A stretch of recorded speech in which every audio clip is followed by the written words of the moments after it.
What I'd like to do is go over what happened last night, and then any questions after that, feel free to ask me a question.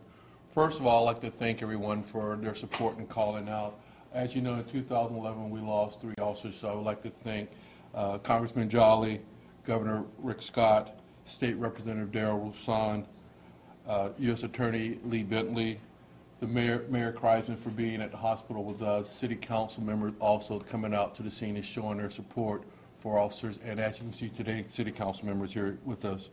Also the Sheriff and also the law enforcement agencies coming out and just helping us and making those phone calls, because again, we went through a lot in 2011, just knowing that we have that support is really appreciated.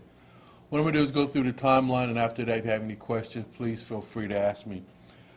Yesterday, we had an incident involving the suspect by the name of Goodner, and basically around 5:15. Now, this incident was reported after we made the arrest of the subject.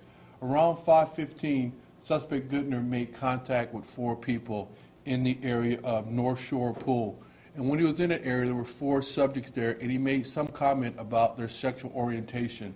He then reached for his shirt that implied that he had a gun, and then he rode off from that location. A few blocks later, then he met up with Mr. Sibbert, our victim. Mr. Sibbert was riding on his bike. Also, the suspect was riding on his bike. The suspect asked Mr. Sibbert, "What are you looking at?" Mr. Sibbert said nothing. The suspect then turned around, confronted Mr. Sibbert, reached for his gun, fired 1 shot, and hitting Mr. Sibbert in his arm. As the officers were in the scene, they were gathering information about the suspect. The more and more they heard the description, some officers realized that they had made contact with the suspect a few months ago, and we had dealings with the suspect.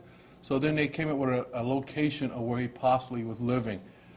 3 officers met. They came up with a tactical plan on how they were going to approach the house and how they were going to make contact with the suspect. Once they got to the home, and those officers by the way, first one is Officer Michael Corvello, and we call him Mickey. He's the officer that was shot in the leg. The other officer that were on the scene was a Brian Lynch and Matthew Inhofer. So those were the 3 officers that were involved in the shooting.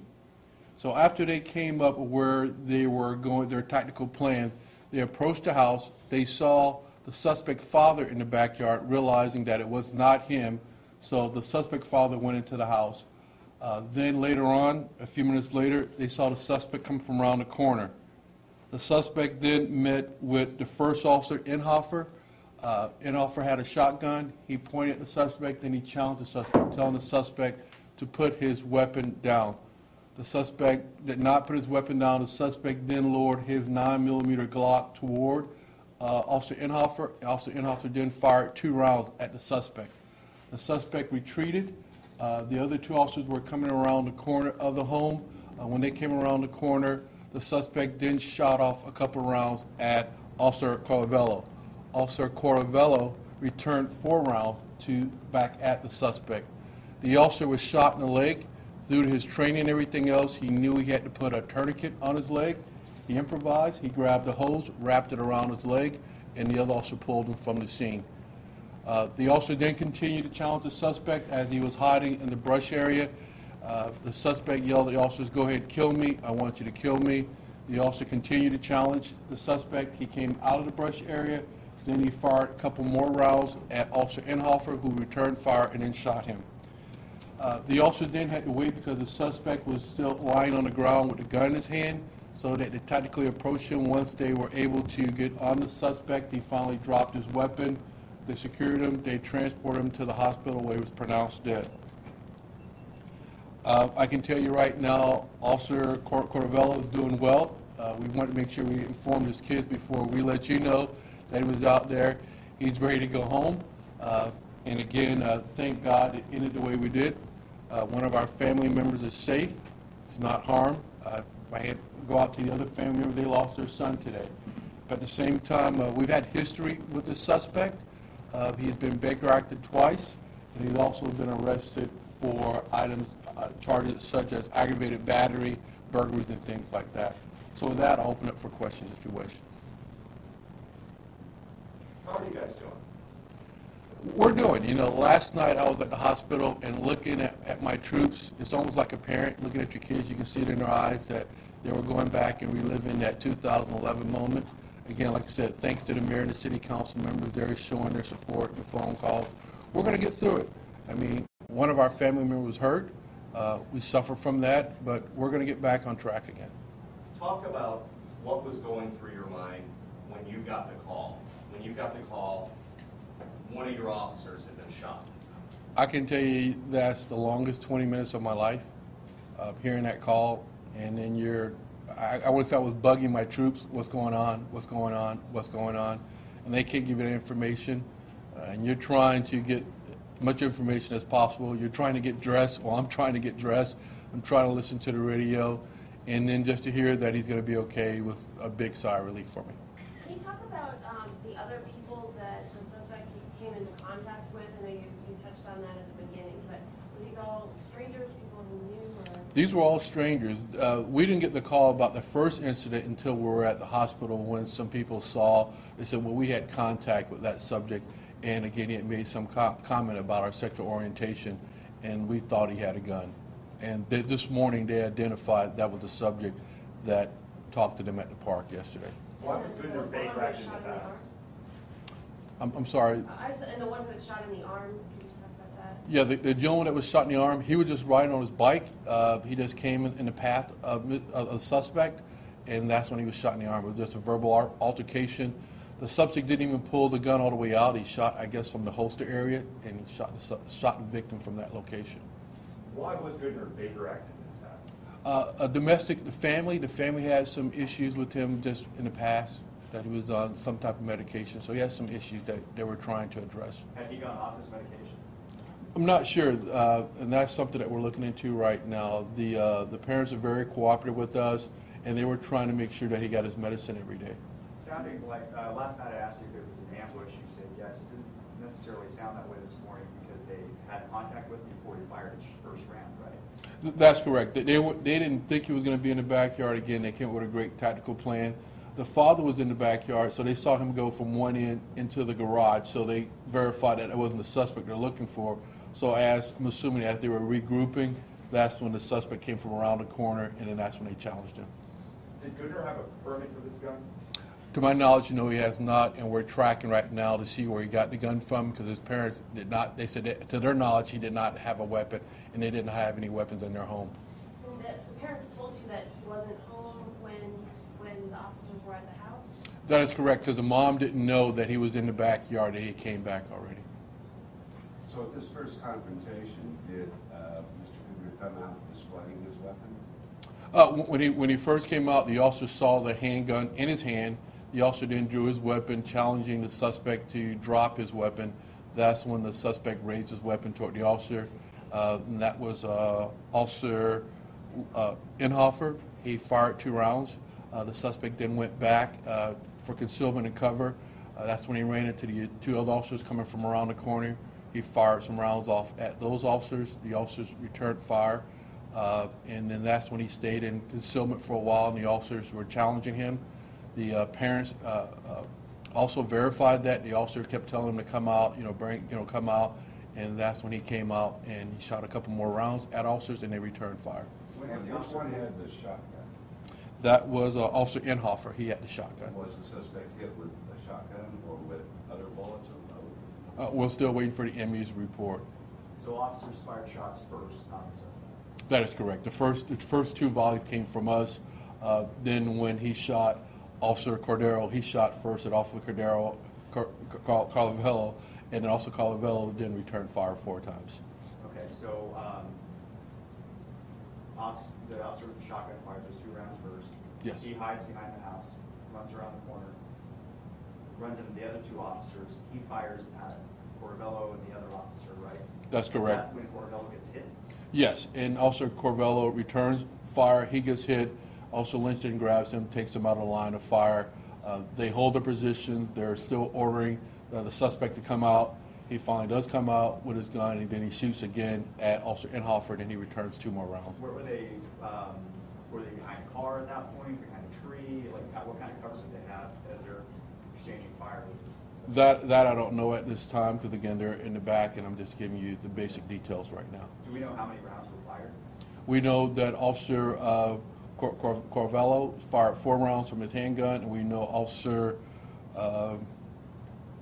Inhofer fired 4 rounds from his shotgun. I'm sorry, last question. How long had this volley been going on back and forth between officers and the suspect, and how long had he been saying, you know, kill me, kill me? The timeline looks about maybe 1 minute, 1 to 2 minutes. Can you talk about moving forward as far as how these officers are doing and help for them? I mean, because this has to be a traumatic experience. Well, we have a great team here that actually talking to everyone. We've gone to all our read-offs. We're going to continue to talk to officers. We have a great system in place. I hate to say it, since 2011, this staff has come together, these officers have come together. So we are working through things like this. We're going to go back over, biggest thing is tourniquets. You know, we had to use a hose for a tourniquet.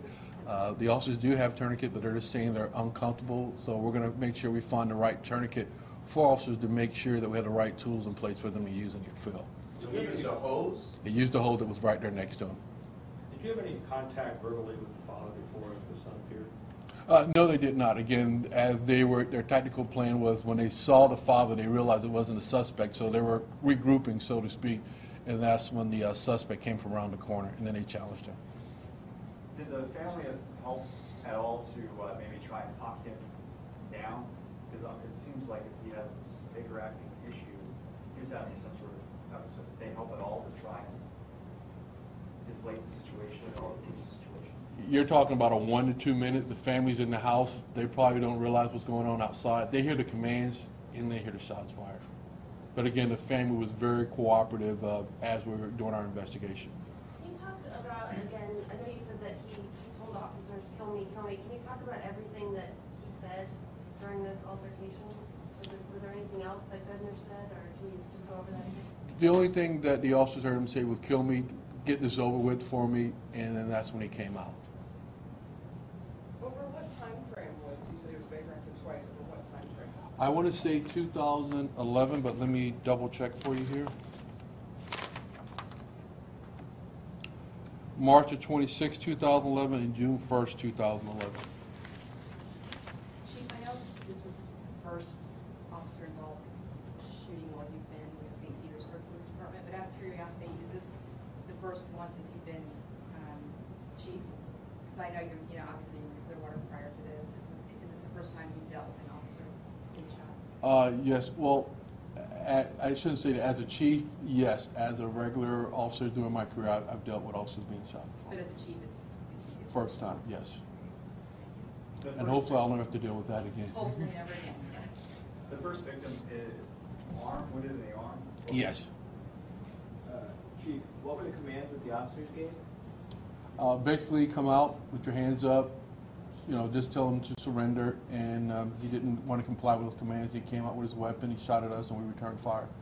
Do you know before the first 2 shots from the officer with the shotgun, did he tell the officer to drop the weapon, anything along those lines? When the officer first challenged him, yes, he did. Drop your weapon, and that's when the suspect raised the 9mm toward the officer with the shotgun, and that's when he fired 2 rounds at the suspect. Was this essentially suicide by police? I don't know. All I know is that, a suspect shot at my officers. They returned fire to make sure they could go home. Were there a lot of witnesses? It's a very residential neighborhood right there. Well, right now we have the parents that we interview. We'll go back and re-interview them again. We're interviewing the the victims from the first incident when the suspect first made contact with them. And then the second victim that was shot, we interviewed him last night. He verified that was the suspect was the one that shot him.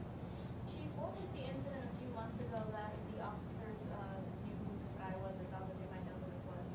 Well, there are several instances. Since 2009, we've had contact with him. He's been arrested for felony battery, simple battery, domestic battery.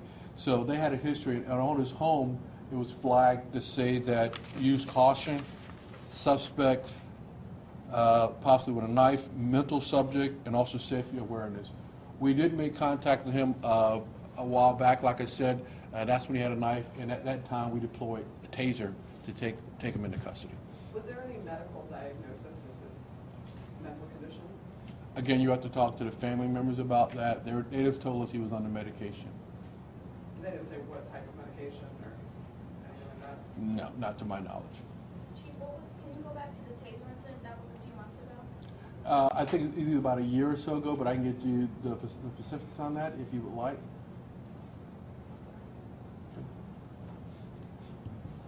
Who's gone, by the way?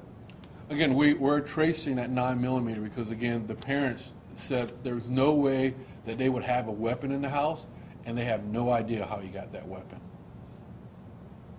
The officer last night that you were speaking with in the hospital, what was he saying to you? What were his main concerns at that point when he was saying it like that? Well, we made a couple jokes.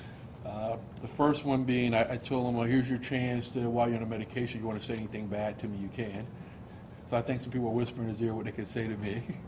And the other part was he was worried about his family, making sure his wife and he has 3 kids that are okay. And then he wanted to thank the Officer Lynch that was actually, our training paid off. Reach pulled him out of the line of fire, and then just like I said, taking over that he's laying next to a hose, and he knows to take that hose and wrap it around his leg to put a tourniquet on his injury. So Officer Lynch is the one that did that for him? Or did he No, he did it himself. Officer Lynch is doing the cover, and he's taking care of himself right there. How bad was his bleeding? Did it hit like an artery, or did it hit something that was, I don't know legs very well. That's why I'm bored. And that's why I'm also, I don't know anything about injuries. I think there was a lot of blood to see when I was at the hospital, so I'm not sure. But like I said, right away his training kicked in. Is he out of the hospital now? No, he's still in the hospital. Hopefully he'll be released sometime this week. I know he wants to go home. How proud are you with your team, with your family? You know, very proud. You're talking about guys and gals that have lived through this, and just to see everybody at the hospital, look at everybody's eyes, and you do that double check to make sure we're ready. And I can tell you, within a couple hours, we're ready to get back out there to protect the citizens in this fine city, and to look out for each other. It's going to take a couple of days, because some of the guys and gals are going to think about this again, and you have to have that conversation with your spouse, significant other, whoever. This is a dangerous job, and things like this are going to happen. As far as me and my staff, we got to make sure we check in with our people also, because we got to go through this again. Chief, did you say that officers carry tourniquets with them? Some also do carry tourniquets. Some say they don't like it because it'll fall out or it's uncomfortable in their back. So the first thing I've told my training staff this morning, let's find a tourniquet that's going to help us through this, because that's what we need. We got to make sure we have the right equipment and right tools for our people. Did either one of these 3 officers have one? To my knowledge, no. So it's a matter of preference, and you as chief are saying you'd like to make it not a matter of preference, I guess. Well, it's one of those things you got to make it to where the officers don't want to carry it. If it's uncomfortable, they're not going to carry it. So let's find something that is not going to be uncomfortable, that they need. And I think this incident, you grow from every incident, so I think we're going to say, you know what, it might be uncomfortable in my pocket, but it could save me. This all sounds very, straightforward as far as officers just returning fire, but with everything that's been going on nationwide lately, is there any concern at all that there might be some backlash from the community? No. I mean, there are some people are going to question anything we do. But we're right here. We're telling you what happened.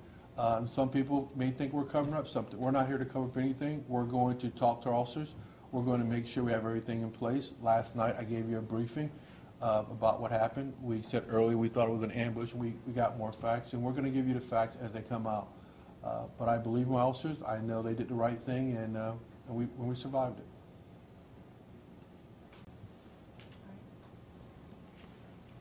And we invite